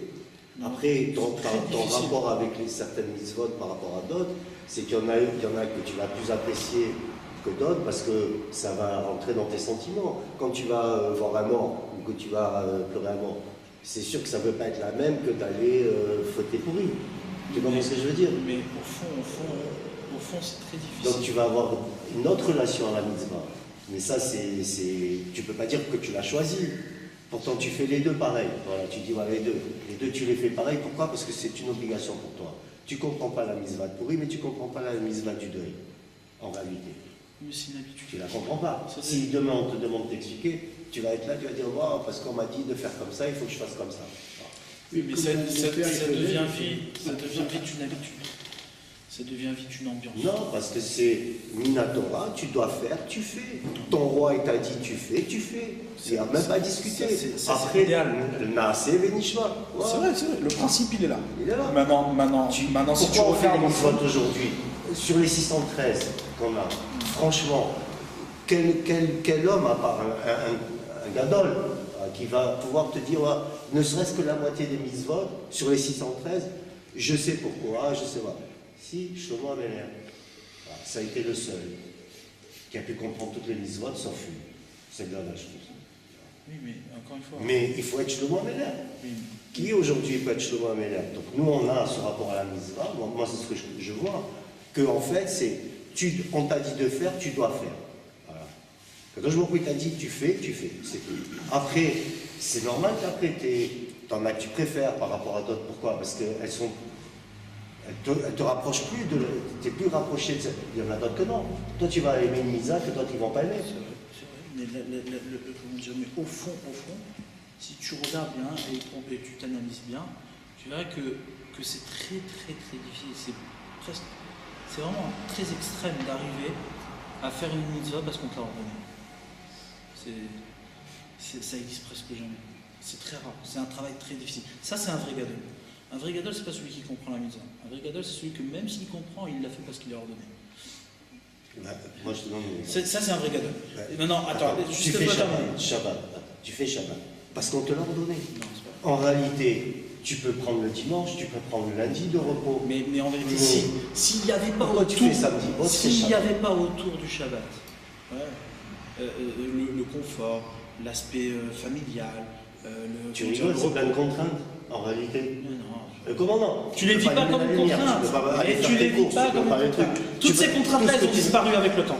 Non, aujourd'hui, tout ce que l'homme il peut kiffer dans le matériel, tu peux pas le faire. Oui, mais ça c'est pour celui qui démarre. Mais celui qui démarre, il a une inspiration. Mais après qu'il ait démarré, moi c'est ça qui m'intéresse. Après que tu aies démarré et que tu es dedans, aujourd'hui c'est faux de dire que tu vis ça comme une contrainte. C'est pas vrai. Pourtant, tu n'as que des contraintes. Oui, pourtant, mais la vérité c'est quoi? C'est que mais tu ne vis pas comme ça, parce que tu le kiffes après 10 minutes. Voilà. Donc ça veut dire quoi? Ça veut dire que tu as trouvé dans cette mitzvah quelque chose qui correspond à quelque chose à une perception qui t'est propre, qui t'est personnelle. D'accord? Ça ne veut pas dire que c'est interdit de le faire. On n'a pas dit ça. On n'a pas dit qu'il ne faut pas kiffer. On a dit qu'il ne faut pas penser que c'est le kiff qui est la motivation de la mitzvah. Et tu verras qu'en vérité, si tu fais attention, c'est très difficile. C'est-à-dire qu'il faut avoir une conscience de chaque instant. C'est un combat de chaque instant pour sortir de notre interprétation de la mitzvah. Alors l'interprétation, c'est pas forcément ce que tu as compris. L'interprétation, c'est comment tu fais rentrer ça dans ton quotidien. Mais est-ce que c'est pas possible de se dire, bah, ça m'a été ordonnancé, mais par contre, je prends du plaisir à ça? Il n'y a pas de contradiction à ça. Mais sache que c'est d'autant plus difficile de kiffer et de se dire ça. De dire, je kiffe, mais je le fais parce qu'on me l'a ordonné.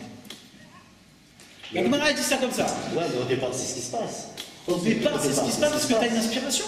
C'est vrai. Au départ, qu'est-ce que tu fais? Mais c'est pas le départ qui compte. Tu fais la mitzvah parce qu'on te l'a ordonné. Après, quand tu commences à avancer dans ton étude, après tu commences à comprendre des trucs, c'est là où tu retrouves ton kiff. Oui, mais tu vois bien que c'est pas le départ qui compte. Tu vois bien, la preuve en est, c'est quoi? C'est que Hachem vient, il te prévient. Il te dit, quand il te donne la Torah, tu as vu le Sinaï, tu as vu tout. Tu l'as fait, Narasé Benishma.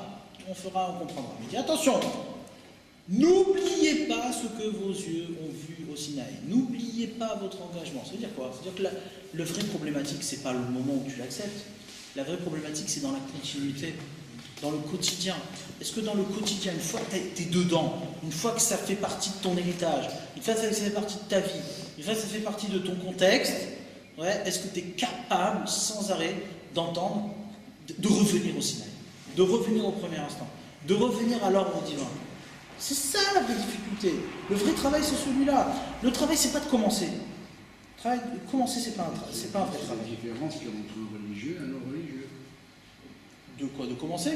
Non, tout le monde peut commencer aussi dans le quotidien. Mais dans le quotidien, d'entendre l'ordre, d'entendre le tzivui, d'entendre le Sinaï. En vérité, si tu regardes bien, on va même aller plus loin, il n'y a pas de différence. Au fond, bien sûr qu'il y a une différence dans on va dire, dans l'aboutissement, mais dans l'aide que tu peux avoir, il y a une différence. Mais dans le fond, il n'y a pas de différence entre quelqu'un qui est dans un contexte de Torah, et qui fait la Torah parce que, voilà, c'est un contexte, et quelqu'un qui est dans un contexte qui n'est pas de Torah et qui fait sa vie parce qu'il est dans ce contexte-là. Il n'y a pas de différence entre les deux, aucune différence. La seule différence, elle est que celui qui est dans un contexte de Torah, il aura peut-être une chance de se préserver et d'aboutir à quelque chose de meilleur.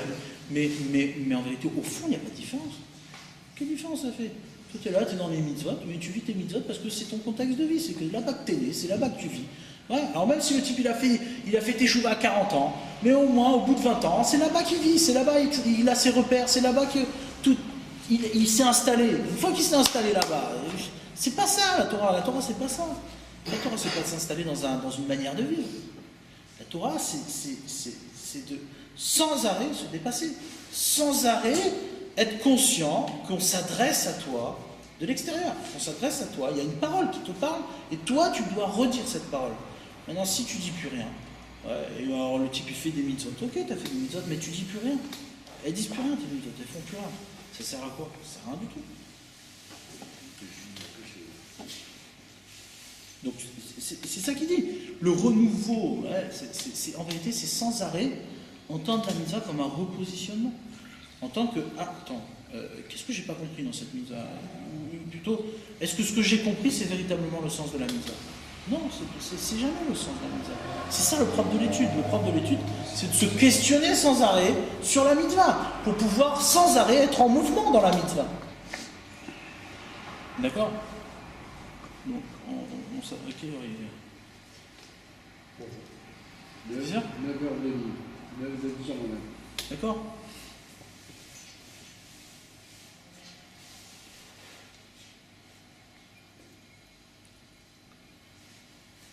On finit juste ce petit passage. Vama. Maaseh Yadai les Itpaer. Les actes de mes mains. Donc, Netzer Matai, Maaseh Yadai les Itpaer. Les actes de mes mains, l'action de mes mains. C'est pas les actes, c'est pas juste l'action de mes mains. Les Itpaer. C'est difficile à traduire, je ne connais pas les traductions de les Itpaer comme ça, mais les Itpaer, ça veut dire pour resplendir, pour être majestueux. Kloma, c'est-à-dire, Yefchar shelo yeh el Israël anitzrit baolam haba, mipene ki em maaseh yadav yoter min haumot. Il est impossible que Israël, qui est éternel par définition, ne se retrouve pas dans le Olam Haba. Parce que c'est ça le propre, c'est ça le Olam Haba. Mipene qui aime Maaseh Yada. Pourquoi? Parce qu'ils sont l'action de ses mains. À lui, Yoter Minaomot, plus que les autres nations. Qui Israël Nikraim Banim El Hashem Barach, car Israël est appelé enfant d'Hachem. Ve'im lo yeh Israël nitrit laolam haba. Et si Israël n'avait pas d'éternité dans le monde futur, Chas v'shalom yechisaron b'maaseh yadav, ça voudrait dire qu'il y ait un manque dans l'action de ses mains. Ve'en chisaron b'maaseh yadav, il n'y a pas de manque, il n'y a pas de défaut dans l'action de sa main. Hachem, quand il fait, il n'y a pas de. Alors là, il faut comprendre. Il faut comprendre ce que ça veut dire. C'est-à-dire, ici, on parle de l'action, comme Israël. C'est-à-dire, cette action qui a fait Israël. On ne parle pas d'action en tant qu'homme ici. On n'est pas en train de dire. Bien sûr que toutes les créatures, même l'animal, même la fourmi est éternelle. Elle est éternelle. Sinon, cette définition-là, elle te porterait préjudice. Comment ça se fait que c'est la création de la main d'Hachem, et elle a un défaut, elle ne peut pas vivre éternellement? Bien sûr qu'elle est éternelle. Mais elle est éternelle comme une fourmi, c'est-à-dire comme l'idée, comme la parole qui est derrière cette fourmi. Mais là, ici, on te parle Maaseh Yadav, ça veut dire l'action de ses mains comme Israël. C'est-à-dire la seule nation. C'est-à-dire la seule dimension d'une nation qui a été créée par les mains d'Akadosh Baruch Hu, c'est Israël. Les autres ont été créés comme hommes, ils n'ont pas été créés comme nation. D'accord? Il faut comprendre la différence ici. On n'est pas en train de dire, oui, ces hommes-là, oui, et ces hommes-là, non. C'est pas ça dont on parle. Ce dont on parle ici, c'est la définition d'Israël. La définition d'Israël a été créée par les mains d'Akadosh Baruch Hu. Et donc, forcément, la définition d'Israël est éternelle. D'accord? Je ne parle pas de la nation. Faites attention, quand on parle de nation, on ne parle pas de la nation de ce qu'on entend dans les journaux. On parle de la nation d'Israël, c'est-à-dire le Shem Israël, le nom d'Israël. Oui, mais c'est plus qu'un privilège. C'est la vie. C'est la vie. La vie, c'est Israël.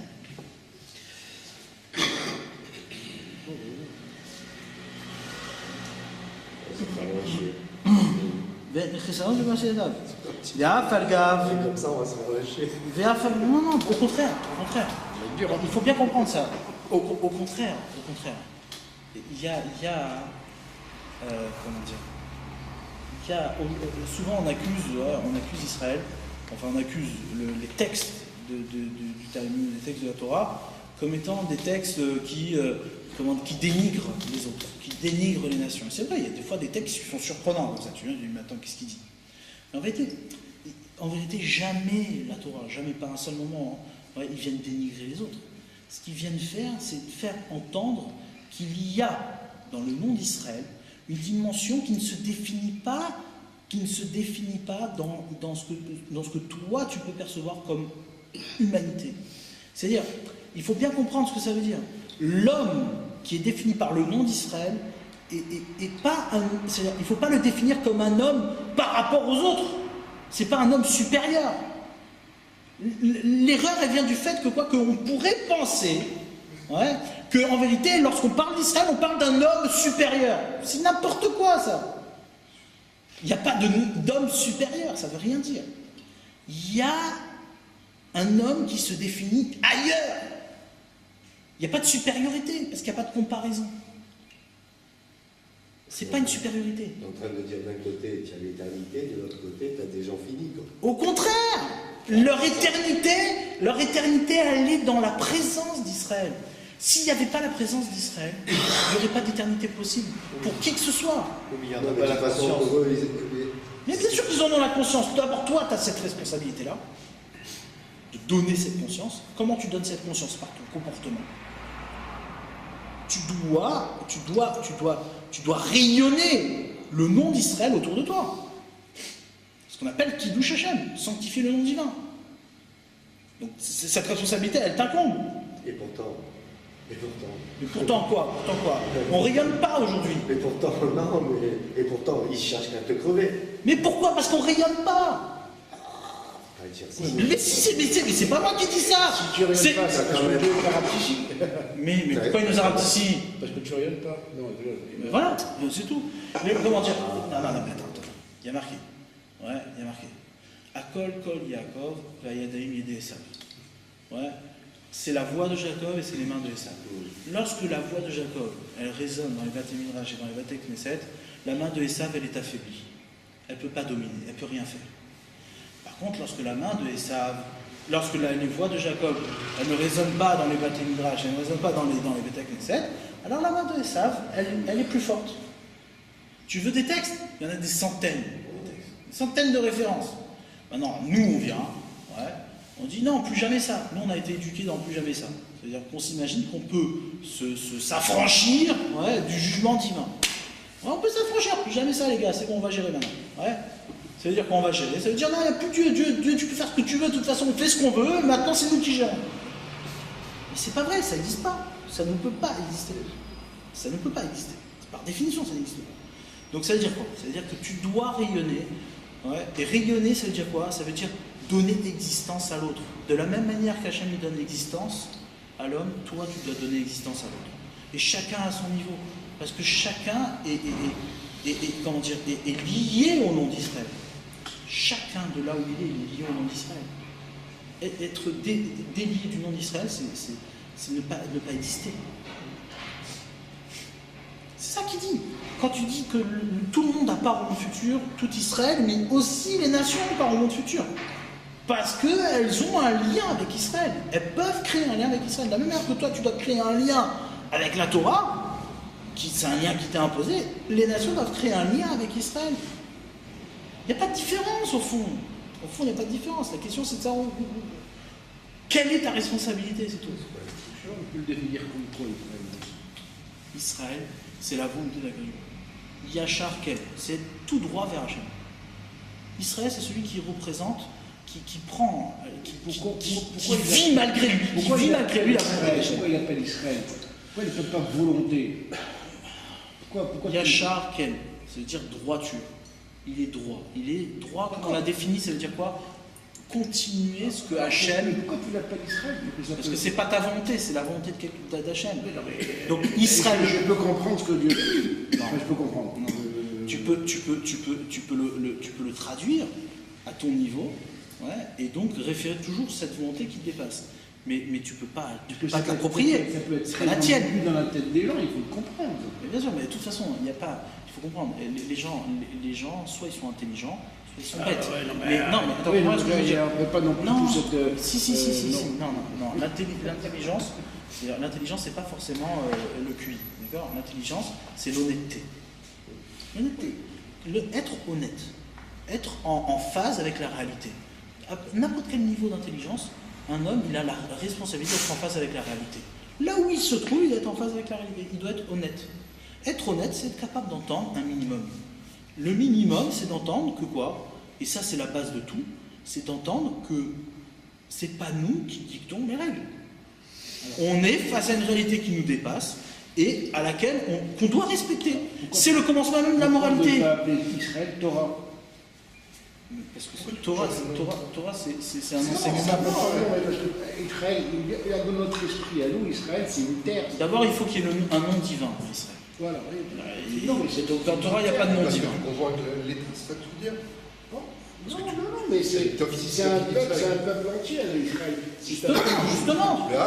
Justement, il n'y a pas d'individu dans Israël. Il n'y a pas d'individu. Oui, non, mais je suis d'accord. Dans le nom d'Israël, il y a. La volonté de Dieu et la volonté de Dieu, c'est pas forcément le peuple. Oui, mais c'est une volonté de Dieu. J'ai donné une Torah pour faire ma volonté. Mais c'est la volonté d'Hachem qui est présente dans le monde, qui se donne dans le monde. C'est ça qui compte. Et la volonté d'Hachem, il vient, il a une volonté, et hop, elle peut dépasser le monde. Il fait ce qu'il veut du monde, il peut jouer. Là, ici, on te parle de cette volonté qui traverse le monde, qui est dans le monde, qui est présente dans le monde. Ce qu'on appelle la malchoute, la royauté. Cette royauté, la royauté divine, a du sens parce qu'il y a Israël.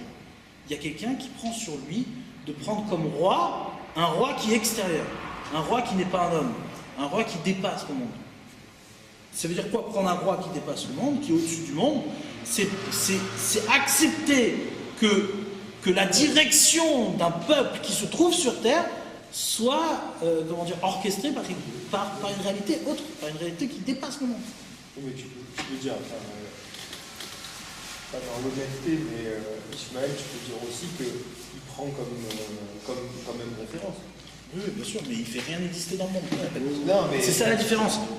La différence, elle est là. La différence, c'est qu'il peut avoir une conception du divin qui correspond à la même conception d'Israël, mais il ne la fait pas exister. Il ne la fait pas exister. Il y a du vide autour de Ishmael. D'accord?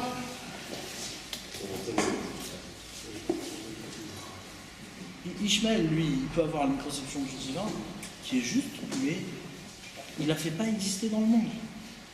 Il n'assume pas. Il n'assume pas. Il peut dire oui, il y a Dieu et c'est lui le Tout-Puissant, Allah. Il appelle Allah. Allah, ça veut dire au-dessus. Allah, ça veut dire. Ouais. Mais il ne la fait pas exister dans le monde. Il ne la fait pas exister dans le monde. Au contraire. Au contraire. Mais tu es en train de dire que finalement. Les amis, Shabbat Shalom. Entrez bien. Tu rentres maintenant? Tu rentres maintenant?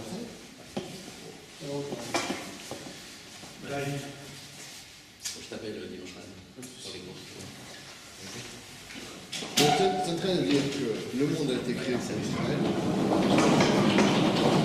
Israël, c'est pas un individu. Ça, c'est une volonté. Mais en retour, c'est Israël qui fait tenir le monde et qui fait exister le monde. Exactement. Et c'est un problème sans fin, parce que finalement, lequel quoi? C'est bizarre, c'est que de tout temps. Ils ont des... Sans Israël, le monde n'a pas de sens. Mais sans le monde, Israël. Il y a ici quelque chose qui est une espèce on n'arrive même pas à comprendre. C'est presque un tout comme ça. Mais parce que Israël, c'est pas un petit peuple. Non, bien sûr. Israël, c'est le monde. C'est les nations. C'est tout. La question, c'est de savoir qui porte la responsabilité d'Israël et qui doit la faire rayonner. Israël l'a fait rayonner à ce niveau-là qui s'appelle le Sinaï. Et après, les nations, elles, vont se rattacher à cette dimension-là. C'est ça que ça veut dire. Il n'y a pas d'existence en dehors d'Israël.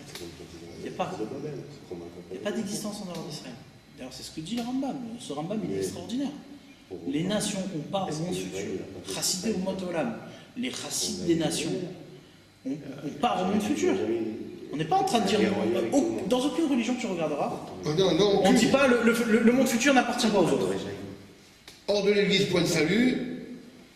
Dans la Torah, on vient te dire si tout le monde n'a pas au monde futur. Les nations n'ont pas au monde futur. Mais il faut qu'ils soient liés au nom d'Israël. Mais ça veut dire quoi? Ça veut dire qu'ils peuvent être liés au nom d'Israël. On n'est pas en train de dire non, tu ne peux pas être lié. Tu peux pas, c'est pas possible. Pourquoi tu dis il faut qu'ils soient liés à la volonté de Dieu? Mais c'est ça que ça veut dire. Mais eux, ils ne peuvent pas se lier. Mais ils ne peuvent pas se lier à la volonté de Dieu parce que c'est trop abstrait. C'est trop loin. Oui, non, mais trop loin. Ça veut dire que quand tu mets le nom d'Israël sur la volonté qui représente la volonté de Dieu, tu donnes une supériorité au peuple juif. Non, c'est pas une supériorité. C'est un rayonnement. Ce rayonnement, tu vas prendre, je sais pas moi, il y a des éléments dans la nature. Il y a des éléments. Bon, cet élément-là, il est radioactif. Il a un héritage. Il y a ses ancêtres qui ont travaillé pour ça. C'est même qu'il a été créé. Oui. Mais la création n'est pas dans l'individu, elle n'est pas dans l'homme. La création, c'est quelque chose qui précède. On dit par exemple, la création d'Israël est avant la création du monde. Il n'y avait pas d'homme avant la création du monde. Le nom d'Israël, il est inévitable. Ce que tu dis, quand tu dis le nom, en réalité, c'est pas le nom tel qu'on entend. C'est-à-dire que, en fait, le concept ou l'idée ou l'essence même d'Israël. L'essence même qui fait que le monde n'a de possibilité, enfin n'a d'existence, n'a de possibilité que par ça, que par ce point, qui justement, lui, a été créé avant, parce que ça a été au départ, que le monde a été créé autour de ça. Et le problème que l'on a du mal à comprendre, c'est que c'est presque, ça c'est totalement abstrait, Et dans le concret, c'est une chose. Dans le concret ne peut s'obtenir qu'à travers une application des mitzvot qui est rigoureuse, exigeante. Parce que c'est dans les actes qu'on acquiert la vérité. On acquiert une consistance dans les actes. Et effectivement, là on parle pour donner une direction. Maintenant, le comprendre, tu ne pourras pas le comprendre tout de suite. Le comprendre, c'est lorsque tu vas t'y appliquer. Et s'y appliquer, c'est rentrer dans les mitzvot de manière rigoureuse. Pas accidentelle, pas parce que c'est sympathique, pas parce qu'on peut organiser des shabbats. C'est pas ça. C'est rentrer, mais rentrer dans le vif, quoi. Rentrer dans le vif. Faire la mitzvah au point que si demain, tu serais en Espagne, tu dirais, mais moi, j'en ai rien à faire, tue-moi. Est-ce que le peuple juif est encore capable de vivre comme ça? C'est ça la question qu'il faut se poser. Mais il a vécu. Il a vécu comme ça, il vivra comme ça. Et pourtant, toutes les nations, elles ont été contre toi. Mais tu as eu la période des rois, tu as eu des rois attends, on a toujours eu des guerres. À chaque fois avec que ça nous toutes est les nations. À chaque fois que ça alors nous est que tombé le peuple, dessus. il était kadosh. Non. À chaque fois que ça nous est tombé dessus. Non, c'est une réalité. À chaque fois que ça nous est tombé dessus, ça nous est tombé dessus parce qu'il y a eu de l'assimilation. Non, mais ça, c'est l'histoire. L'histoire, tout le monde la connaît. Même les nations la connaissent. Ils la connaissent tellement bien, ils savent exactement à quel moment te tomber dessus. Et en plus, ils font tout pour faire en sorte qu'ils affaiblissent, parce que... T'as qu'à regarder Israël aujourd'hui, ça veut rien dire. Ça veut rien dire. Écoute, aujourd'hui, on n'est pas... ça veut rien dire. Ça veut rien dire. Mais il y a une absence de responsabilité face au monde d'Israël qui dépasse toutes les imaginations. Ça commence à la sortie d'Égypte, Amalek. Non mais jamais, ça changera, où c'est que ça a commencé? Mais maintenant tu vois où ça aboutit. Voilà. Ça aboutit à une définition du nom d'Israël qui est définie par les hommes. Ça veut rien dire. Il y a ici une absurdité, il y a ici quelque chose de tamé, d'impur, qui fait écran à tout ce qu'on vient de dire. Qui fait écran à tout ce qu'on vient de dire. Aujourd'hui, tu peux être appelé Israël sans te référer à quoi que ce soit de la Torah. C'est nouveau, ça n'a jamais existé. Ça n'a jamais existé dans toute l'histoire. C'est nouveau. Oui, mais alors, s'ils font les 4 mitzvot, ils ont droit au monde futur. Non. Comment tu peux taper Israël sans avoir rien de la Torah? Vous avez la question. Quand tu arrives en Israël, on te dit que tu es juif parce que tu as un père juif. Et qui a donné cette définition? Qui l'a donné? Non, mais ça... Mais qui l'a donné? Est-ce que pour autant tu t'appelles Israël? Non, mais eux, ils disent que tu t'appelles Israël. Non, eux, ils disent qu'ils vivent en Israël. Non, je te parle pas. Non, c'est pas pareil. Ils te disent je suis israélien. Ils te disent pas je m'appelle Israël. Ils te disent je suis israélien. C'est ce qu'ils ont C'est pas le même inventé. discours. Ok, mais ça n'a jamais existé dans toute l'histoire. Oui, mais c'est ça, c'est parce que on a une. C'est vrai, tu as raison. Une double Ça n'a jamais vision existé. du mot Israël. Voilà. C'est Comment tu as quelques notions différentes. La notion. Fais-lui entendre ça. Il faut que tu ailles lui dire qu'il entende. Est-ce qu'il le cherche? Non, mais Il n'entend pas. non seulement il n'entend pas, mais même s'il entendait, il ne veut pas. Voilà. Mais en plus de ça, il a la prétention de dire qu'il est plus juif que toi. C'est un autre discours. Ils vivent là-bas Et que toi, tu ne la vois pas. Ça veut dire qu'ils te remettent dans le contexte où ils te disent, parce que qui nous reproche les Arabes? Attention, c'est filmé. Non, ce qu'ils te reprochent, c'est d'avoir trahi Dieu. Non, mais c'est ce qu'ils te reprochent. D'avoir trahi Moïse, d'avoir trahi les prophètes, d'avoir trahi Dieu, d'avoir trahi plein de choses. Ne pas avoir été à l'écoute de la parole. C'est clair. Il n'y a pas de rayonnement. S'il n'y a pas de rayonnement, il n'y a rien à voir. Et c'est pour ça qu'ils nous en veulent. On n'a pas écouté la parole de Dieu, alors que pour eux, Dieu, c'est de... Il ne faut pas non plus mettre... Non, mais... C'est vrai, il y a du sens, hein, ça. Il y a du sens, mais c'est pas la seule raison. C'est Dany qui m'a raconté, il y a Dany, Michel, m'a raconté qu'il avait rencontré des frères des Arabes, et les gens ont dit, mais comment c'est possible? Vous savez quoi? À l'école, ils apprennent que Moïse, c'est une légende. À l'école israélienne, Moïse, c'est une légende. alors. C'est l'arabe qui. C'est comme ça. Non, ils nous envoient la cause ça. Ouais, comme tu dis, bah oui. Ils nous envoient. Oui, c'est une légende. On n'a pas remis dans leur contexte les choses, on n'a pas valorisé les Je parle choses. de l'école laïque. L'école, oui, bien sûr, l'école qui est en retraite. Oui, bien sûr. Non, mais ce que je veux dire, ce qui était intéressant, l'arabe, il allait dans la même école, et il disait, mais attends, mais qu'est-ce que c'est possible de dire un truc comme ça? Donc, c'est vrai que. T'apprends la leçon, là.